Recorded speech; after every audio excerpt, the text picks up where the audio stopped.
Ang sinasabi mo, si Mike, a certain Mike Archibald, nag-apply para sa yung membership sa Okada.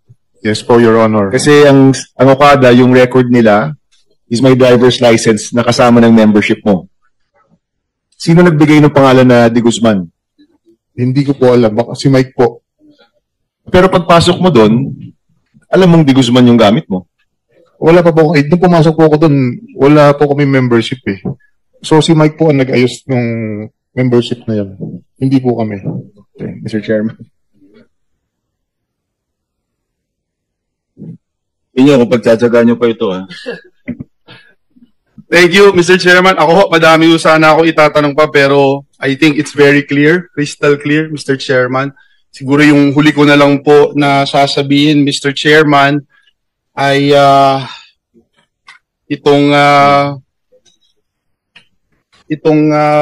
ini-strengthen niya na paulit-ulit po doon sa Kamara, Mr. Chairman, na nasa GAA po itong alleged flood control project. Tinanong po natin kanina yung district engineer kung mayroong flood control project si Senator Villanueva. Wala. Ngayon, iniiba-iba niya in 3-4 times, Mr. Chairman. I can show you all the minutes of the hearing. Siguro kahit isa lang mag-show tayo itong tinanong ni Chairman Redon sa kanya kung banggitin niya itong sinasabi niyang proyekto. At ang sabi niya, Mr. Chairman, na ito ay nasa listahan ng General Appropriations Act ng 2023. Kaya, Mr. Chairman, I will still submit, Mr. Chairman, this 2023 GAA. Pwede na rin natin isama yung 2022 at saka 2024 dahil baka nagkamali po sila. Wala po dito lahat ng binanggit. Kahit yung binabanggit ni JP na nasabi nasaan program, wala po yung lahat ng binanggit niyo po doon sa Kamara. Wala po lahat. So Mr. Chairman, babanggitin ko lang that a good name is always to be chosen than great riches. At masakit man isipin na binrag ang malinis na pangalan ng representasyon na ito, lalo na being a member of the Jesus is Lord Church. Gusto ko pong sabihin, there is always time for everything. At salamat sa aking mga kasamahan at this committee for clearing this out. At gaya ng sabi niyo, Mr. Chairman, huwag na nating pagtsagaan ang mga sinungaling. Thank you, Mr. Chairman. Dapat siguro palitan niya yung pangalan niya, Blyce na lang, Blyce. Yeah. Your Honor. Mr. Chairman. Yes, the Senate President is recognized. Thank you. Mr. Chairman,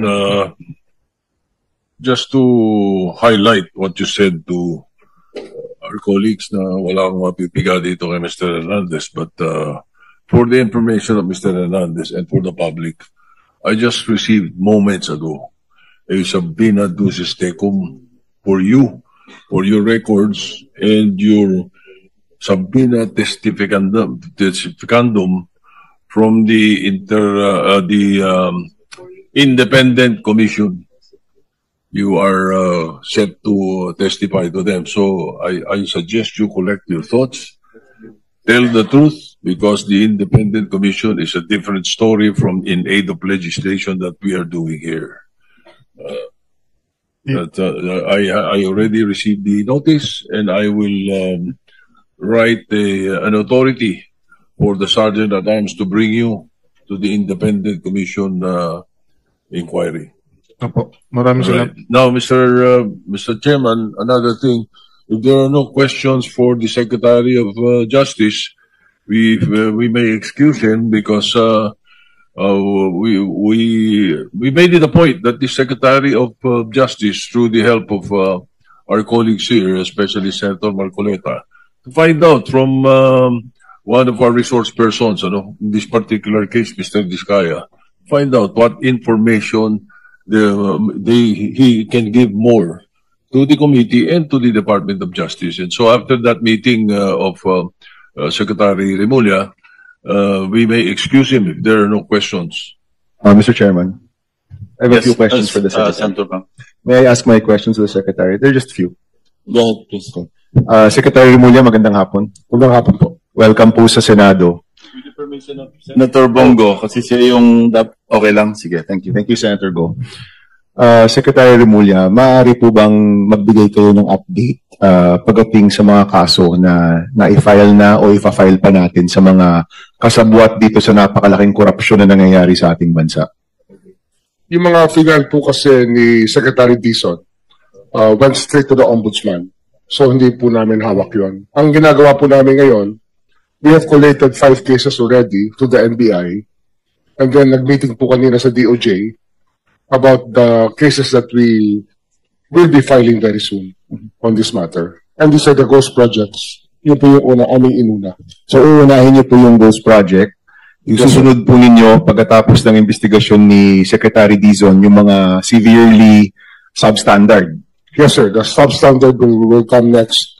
And of course, yung sistema po na ginagamit para ho sa conspiracy, kasi parang conspiracy, we're looking at that angle first. Kasi it's like a conspiracy between some people from DPWH, contractors, and legislators, and probably some other people. Secretary, ang hinahanap po ng taong bayan, lahat ng mga kasangkot ay managot, no? And I trust that the Justice Department will do that. Pero ang isa rin pong hinahanap ng tao, yung mabilisang agaran at mabilisang aksyon, no? The President mentioned this flood control during the SONA Day. July 28 po yun. So July 28, it's already September, baka po magdadalawang buwan na po yan. Hinahanap po ng tao yung lunas dito po sa isyong ito. So can we get a commitment na isa po ito sa priority ng DOJ at binibigyan po ito ng tamang pansin? At yung corruption po nakikita natin ay mahanapan po natin ang tamang solusyon at yung mga managot ay talagang makulong at makasuhan? We make that commitment to the Filipino people. Hindi ko namin pababayaan ang kasong to. At ito po we will pursue to the very end. Hindi ho kami matutulog dito. Like that, what we do with the other cases, talagang minamatsyag po namin, tsaka tinatsaga po namin ang bawat araw para ma-build up namin ang cases. Kasi ang kailangan po talaga case build up. Pag hindi mo na case build up yan, mawawala po yung kaso. Kailangan po nakahanda po ang ebidensya and always ready for trial when we file it. Yes. Chairman, last 2 questions. Unang-una, may timeline po ba kayo? May internal timeline po ba kayo ng pag-file ng mga kaso sa mga nasangkot po dito? At pangalawa, ano po yung inyong working relationship with the ICI? Meron po ba kayong pag-uusap na tungkol sa sino ang magpa-file, ano yung mga proseso, o parallel po ang ginagawa nyo ng ICI? Ano ho yan? Kasi ang mangyayari po rito, we are also the prosecutorial arm of the Ombudsman. Kaya ang ICI po, ang kanilang mga findings will go to us for proper disposition.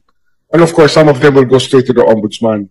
But at the same time, yung aming pong research, ipoprovide namin sa kanila para wala hong duplication, so they can have their findings faster. Kasi para hindi na ho sila pa ulit-ulit. Yung aming pong nahanap na, papavalidate namin sa kanila para mag-share na lang po kami ng resources. So meron na pong working relationship? Hindi pa po kami nag-uusap, pero madali na po yung kasi kaibigan ko naman po si Babe Singson. Okay. Secretary, my question earlier, my last question, yung timeline po, kasi yan po yung hinahanap ng tao, kailan po magkakaroon ng full revelation of all of the findings, mga kasuhan, mga mahuhuli, mga mananagot. Meron po ba kayong internal timeline sa DOJ? I'm sure na pag-uusapan ninyo na dapat before this month, meron na tayo mga na-file po. Ang due process po will make us, will give us the earliest window at 40 days to 60 days. From now? Yes, sir. Yes, sir. 40 days from now? That's due process, sir. Kasi magsasend tayo ng subpoena, tapos magbibigay po sila ng affidavits. Okay. So, yun po yung pinakamabilis, kumbaga. 40 would be the fastest. And at 60 would be safe. And Secretary, so thank you for that, Secretary. Pero siguro po mungkahi ko at palagay ko po ito yung mungkahi ng mga kasama ko, sana po sa mabilisang panahon, talagang makita ho natin na may nakasuhan na lahat ng mga nasangkot po dito, hindi lang po iilan. Salamat po. Thank you, Senator Bang. So the Secretary of Justice is excused. Maraming salamat po. Mr. Chair. Yes, Senator Marcoleta. Just to manifest for the record, Mr. Chair, that this afternoon, during the wait, 1 minute lang, boss. At lunch, Mr. Chair, we took advantage of the presence of the Secretary of Justice. With your presence, Mrs. Chair, and the Senate President and myself, we agreed to pursue the idea that the Diskaya, considering that they were the first to produce a sworn statement, that sworn statement should be validated and subjected into the process of the Witness Protection Program, and the Secretary was good enough to invite him tomorrow, and that particular document will be processed whether or not he will qualify ultimately in his application to be placed under the Witness Protection Program. Mr. Chair, that's all. Thank you. Thank you. That is between the Secretary of Justice or the Justice Department, particularly the Witness Protection Program Office, and Mr. and Mrs. Diskaya. Thank you. Thank you. Maraming salamat po, Secretary Boying. Salamat po, salamat. Okay. Manifestation lang with the permission of Senator Gono. We want to be fair. We want to be transparent. We want to be honest, especially to the public na nanonood. Just to lend credence to the assertion of, I don't know if it's JP Mendoza or Bryce Hernandez. Indeed, meron talagang 600 million as described, as enumerated under the unprogrammed fund. I just want to make it clear. But we will have to deal with this in the next hearing. Ito yung kiniklaim nyo na in-insert ni Senator Joel sa Bulacan. Opo, And I Your Honor. counted, there are 7 items or 8 items Eight with po. 75 million pesos each. So I computed that's exactly 600 million. Yes po, Your Honor. Okay. So okay na doon. Your Honor, meron pa nga po akong follow-up na picture pala ng... Later na yan, later Sige na. po. Okay po. Ito naman ang para sa'yo. Natatandaan mo ba na nag-file yung lawyer mo ng motion to lift contempt order? Para sa'yo? Dahil na-contempt ka na under the... Sana po, Your Honor, Previous. para po Okay. makagawa po ako ng mga Natatandaan mo tamang ba yung ebidensya. attachment mo doon? Anong mga attachments mo doon? Yung pinagtatanggi-tanggi mo na hindi mo alam, inattach mo eh. Yan mo. Yung lisensya mo, inattach mo rito eh. Yun nga po, na hindi ko po talaga nahawakan yun. Yeah. Pero pag gagamitin mo attachment, yung sinasabi mo kanina na hindi mo alam. So never mind answering. I just want to point that out that you are really incredible at times. You have selective memory, Mr. Bryce. I'm telling you, hindi pwedeng selective dito. Pagka nangako ka, magsasabi ka ng totoo, totohanin mo lahat. Hindi pwedeng kung ano lang yung conveniently maalala mo, yun lang ang sasabihin mo rito. Hindi ka papasa rito. Ang daming tao rito eh. I'm warning you again. Alam mo, pwede ka naming i-detain dito hanggang sa ma-issuean ka ng warrant ng Sandigan Bayan. It will only take, 40 to 60 days. No? And we can detain you here until such time that a warrant of arrest, non-bailable at that, because malversation, over and above 8.8 million pesos na threshold, hindi ka makakapiyansa. So you better think many times, Mr. Bryce and JP De Guzman. Cook na kayo eh. Wag na kayong lumusot. Magsabi na kayo, alam nyo, may tinatawag tayong redemption. Whether it's redemption here or redemption there, it's still redemption. So you better, mag-reflect kayo mabuti. That's my advice. Your Honor, regarding po dun sa lifting of contempt, No, never mind. I just, I para already po made sa- my point. In-attach mo eh. Tinatanggi mo kanina, attachment mo. Senator Bongo. Salamat, Mr. Chair. Just a short question lang po sa DBM, no? Na-raise po ito ni Senator Win Gatchalian kanina about program appropriations. Under the 2023 GAA, there is a provision under unprogrammed appropriations for priority infrastructure program for roads, bridges, multipurpose buildings, facilities, flood control, and water systems amounting to 145 billion. under the 2024 GAA, there is a capital outlay of 159 billion under the program appropriations for strengthening assistance for government infrastructure and social programs. And in 2025, meron naman pong 96 billion for this purpose. Ito pong unprogrammed appropriations, wala pong line item po ito at kung ano-anong proyekto po ito. Kumbaga lump sum po ito na nasa discretion po ng iilan kung ano po ang priority. At nandito rin po si Yusek Abuel. Natanong ko po ito, nagkaroon po ako ng 14 hearings last year para sa HEA, Health Emergency Allowances. At parati ko itong tinatanong sa DBM, baka pwede bang mabigyan ng prioridad yung HEA. At finally, last year, nabayaran po yung 27 billion. At this year yata may 6.9 billion. Kinuha nyo po, maybe saan program nyo last year or sa GIP program. So, ibabalik ko lang po yung tanong ko dito sa infrastructure. Salamat, nabayaran niyo yung HEA last year sa ating pagpupursige. Binabantayan natin ito bilang chairman po ng Committee on Health last year, no? So, ito pong unprogrammed appropriations na ito, sino pong nagdi-determine kung ano yung prioridad ninyo? Kasi hanap rito si Senator Joel sa libro ng mga proyekto. Ito naman sa unprogram, hindi natin nakikita doon kasi ang nagdi-determine lang nito, iilan lang po.